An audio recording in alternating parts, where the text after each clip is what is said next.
Est-ce que je préfère la Russie ou la France? Dans lequel des deux pays le niveau de vie est plus élevé? Les gens changent-ils leur attitude envers moi lorsqu'ils apprennent que je viens de Russie? Abonnez-vous, c'est parti. Et je vais commencer par mon coming out. Vous me faites souvent des compliments sur mon français et je fais de mon mieux pour progresser. Et je trouve que votre langue est très riche, mélodieuse, métaphorique et je suis amoureuse d'elle. Mais malheureusement, dans la vraie vie, je ne la parle pas très bien parce que je n'ai pas assez de pratique.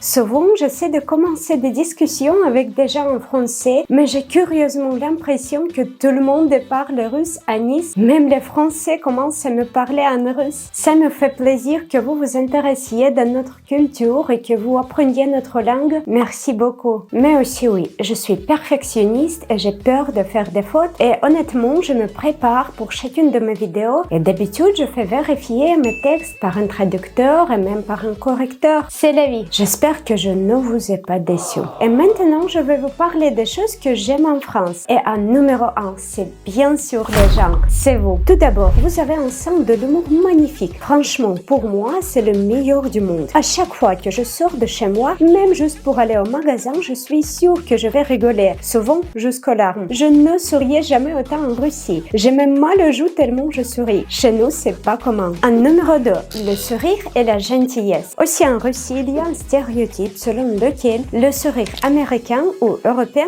n'est pas franc. Je ne peux pas vous dire si c'est vrai pour les Américains, mais je peux vous confirmer que les Français sourient sincèrement. Vous êtes très bienveillants et joyeux. J'ai aussi remarqué que les Français sont très serviables. Si je n'arrive pas à comprendre quelque chose, que je ne connais pas la route, que je ne parviens pas à prendre des produits qui sont placés très haut dans un magasin, il y a toujours quelqu'un pour m'aider. Même si j'oublie souvent les mots ou que je n'arrive pas à bien m'exprimer, vous êtes très attentifs. Et aussi, il y a toujours des grands-mères qui me parlent dans la rue ou dans des files d'attente. J'adore ça. Ça me donne du soutien et du réconfort. Les gens à l'étranger qui sont loin de chez eux ont vraiment besoin de ça. En numéro 3, l'attitude des Français quand ils apprennent que je suis russe. Vous m'avez demandé si les gens changent leur attitude envers moi quand ils apprennent que je viens de Russie. Et à vrai dire, il n'y a rien qui change. Les gens restent très sympas. La plupart d'entre eux essaient de se souvenir de mots en russe, par exemple «Привет», «Спасибо», «Как дела?» Et certains même connaissent les paroles des chansons russes, par exemple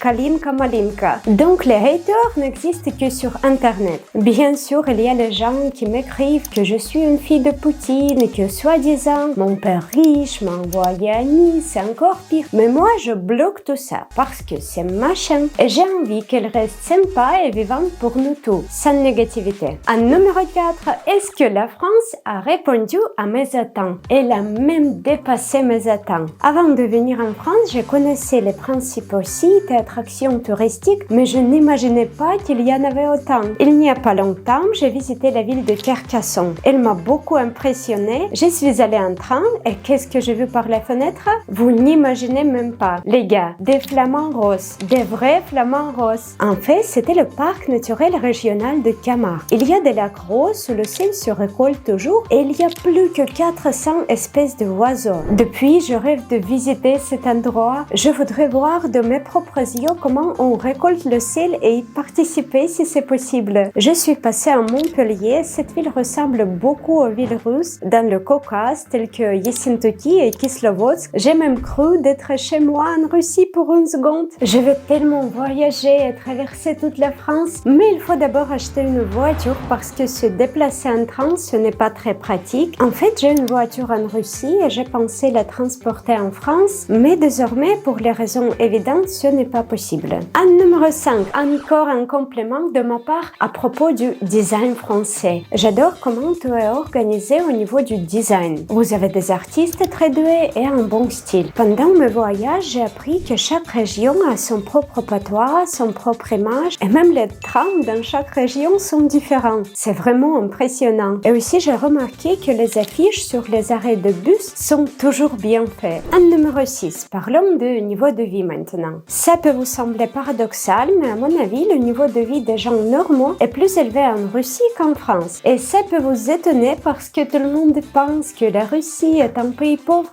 mais cela dépend de l'angle sous lequel on voit les choses. Bien sûr, le salaire moyen en Russie est plus bas en valeur absolue surtout si on le compare avec le salaire moyen en France, mais en même temps, pour un même salaire, proportionnellement à un salaire français, on peut se permettre plus de biens et services qu'en France. Les services en Russie sont plus accessibles. Si je veux aller voir un médecin, quel que soit le problème, je ne devrais pas attendre longtemps et normalement je peux le voir le jour même ou le lendemain et il ne sera pas certainement pas loin de chez moi. Nous avons plus de salons de beauté, de restos végétariens, de centres d'assistance et en général, tous les services sont plus accessibles et moins chers. C'est grâce à nos impôts et aux frais d'assurance des employés qui sont moins élevés. Ça veut dire que créer son entreprise, c'est plus facile. C'est pourquoi les gens préfèrent ouvrir leur boîte et embaucher des gens. Le marché de services est saturé, ça provoque une concurrence forte et la qualité et quantité des services augmentent. C'est pourquoi pour les gens de 30 ans, c'est plus facile de gagner de l'argent et de s'acheter un appartement, une voiture ou encore faire des travaux.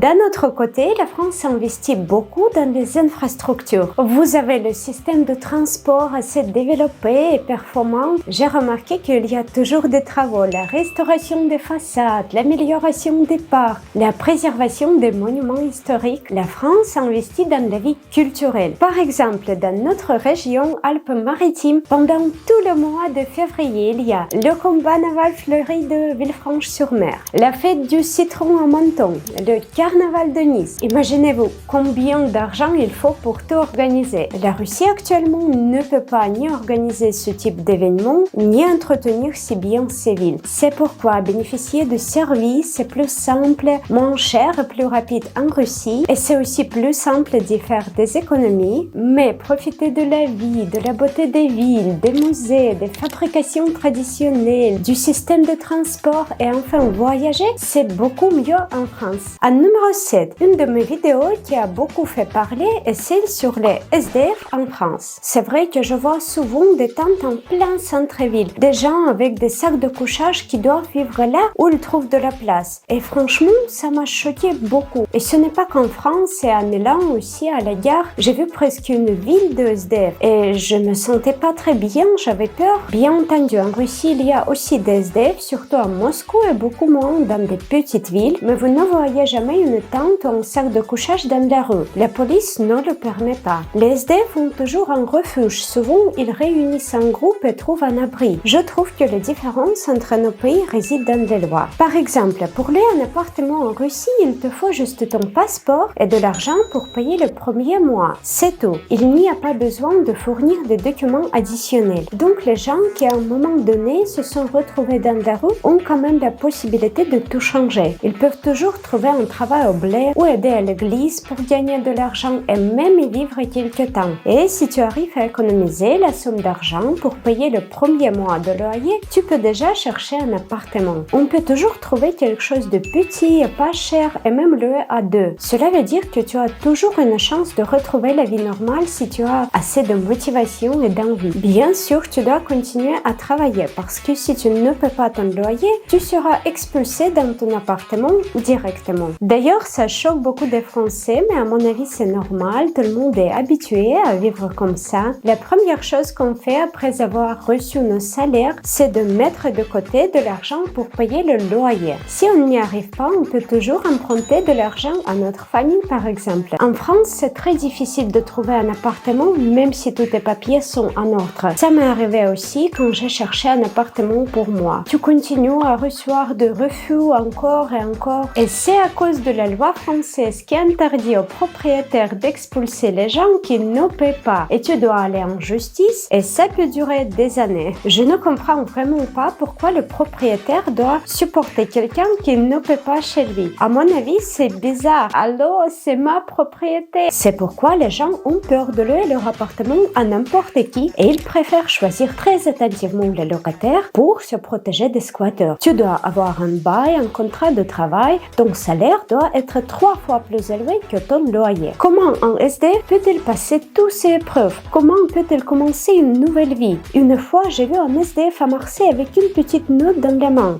Moi, Farid, SDF, donc cours d'anglais, russe, bac +4, Sciences Po. Et j'ai pensé, ok, imaginons qu'il va trouver des clients et leur apprendre des langues. Et avec beaucoup de chance, il va pouvoir gagner de l'argent pour louer une chambre à Marseille. Ce qui est terrifiant, c'est qu'il ne va pas pouvoir la louer quand même, parce qu'il n'a pas de compte contrat de travail, il travaille légalement, son salaire n'est pas 3 fois plus élevé que son loyer et tout ça. Donc sa chance d'avoir un toit où s'abriter est très faible. C'est très triste. J'avais les larmes aux yeux quand j'ai vu cet homme. Et oui, il y a des gens avec des troubles mentaux qui choisissent un tel mode de vie pour avoir des aides sociales et ne rien faire. Mais il y a aussi beaucoup de gens dans la rue par malchance et ce n'est pas forcément leur faute. Est-ce que la France est prête pour leur donner encore une chance? Qu'est-ce que vous en pensez? Moi, j'ai une idée. Je ne comprends pas vraiment pourquoi la France donne des CAF aux étudiants étrangers. Franchement, moi, je ne touche pas cette aide. Et savez-vous pourquoi? Parce que je crois que ce sont votre argent, l'argent des Français, et vous payez des impôts pour améliorer votre propre vie, mais pas celle d'étudiants étrangers. Je pense que ce serait formidable si la France aidait davantage ses citoyens. En tant qu'une étudiante, je n'ai pas besoin de la CAF. Je suis jeune, forte et je peux travailler. Ce que je préférais, c'est avoir le droit d'ouvrir une entreprise. Savez-vous qu'en tant qu'étudiante russe, j'ai le droit à travailler à titre accessoire,